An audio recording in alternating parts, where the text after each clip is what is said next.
Hello, my gardening friends. I am Thelma. Welcome to Gardening with Calyx.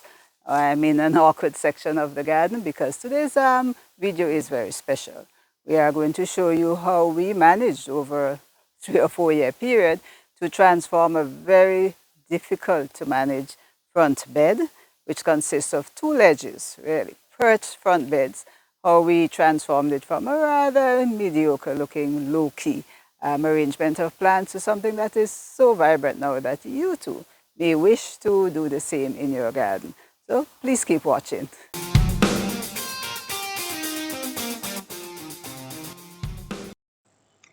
Here are the two perch beds with the original selection of plants.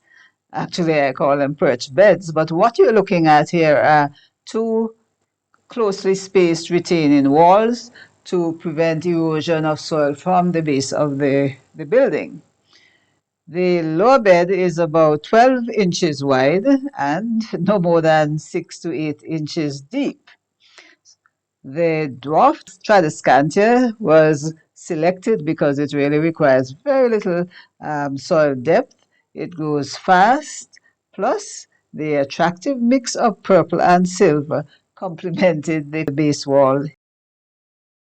At the upper level, that's a wider bed. It's about 4 or so feet wide and a little bit more soil.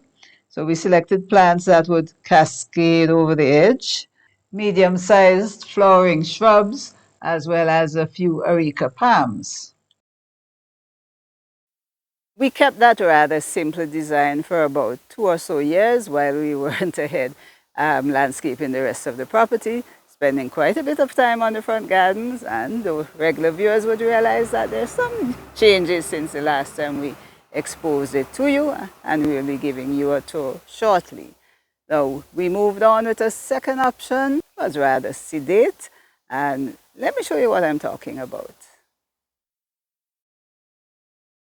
A big improvement was the installation of this brick border, which increased the soil depth or the area available for soil by about 4 inches.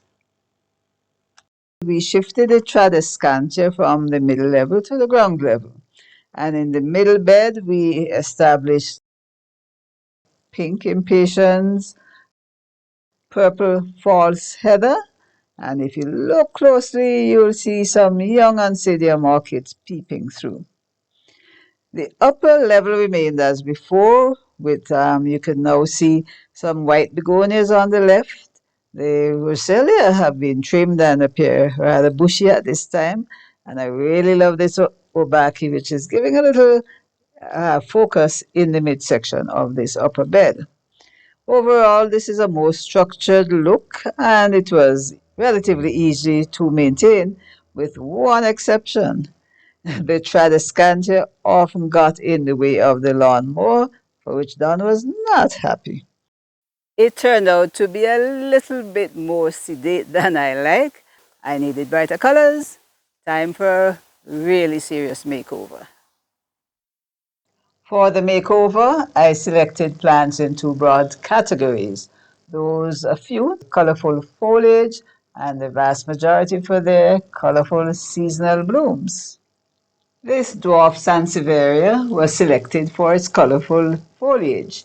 It is a shallow-rooted plant, very drought-tolerant, produces pups very quickly, and is relatively pest-free. The second foliage plant is a peperomia.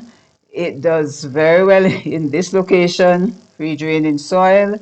It likes a medium light, is drought tolerant, and low maintenance. The smaller types of bromeliads were also included, and of course you have a wide range to select from. They are so easy to maintain and attractive. For the blooming plants, we selected the Oncidium orchid, the calanchoe, Rosella, the football lily, and amaryllis. Here is a summary of their growing requirements.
Those are the plants.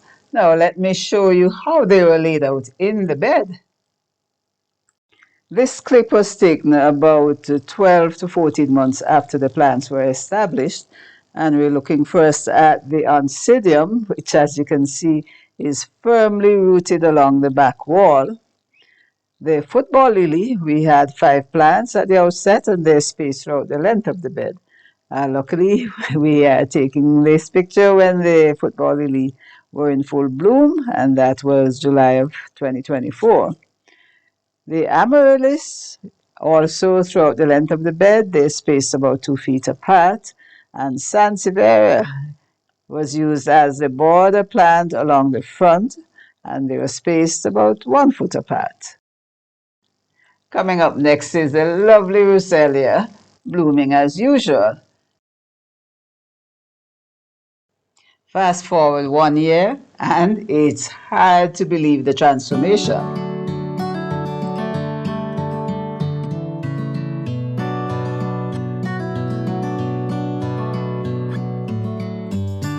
In case you're wondering why there are no Oncidium blooms in the bed, well, that's because the Oncidium starts blooming in early spring, usually between late February to early May.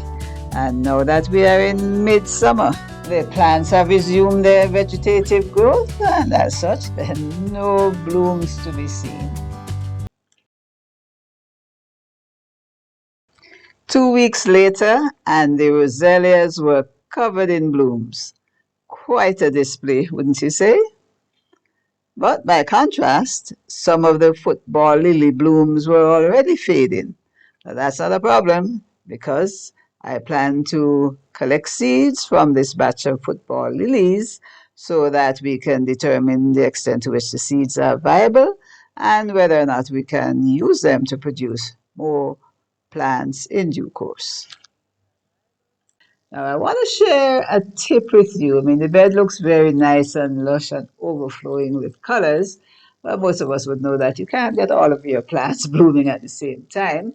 And the little trick that I use is to fill in the gaps with plants that I have in reserve.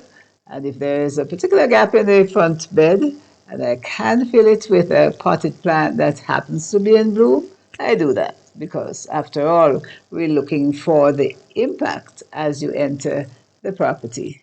So that's a tip you can follow if it appeals to you. There you have it. This is the end of the video, and we've taken you through the stages from a rather sedate design to one that is full of colors, full of a wide range of tropical plants. So if you think that the effort was worth it, please give us a thumbs up and share it with your friends. And for those of you who may not have subscribed as yet, please, we're asking you to do so because it tells us that new persons are discovering the channel, gives us encouragement to keep going. So until the next video, I am Thelma, sitting in front of my most vibrant bed in the property right now, saying thanks for watching. You take care. Bye-bye.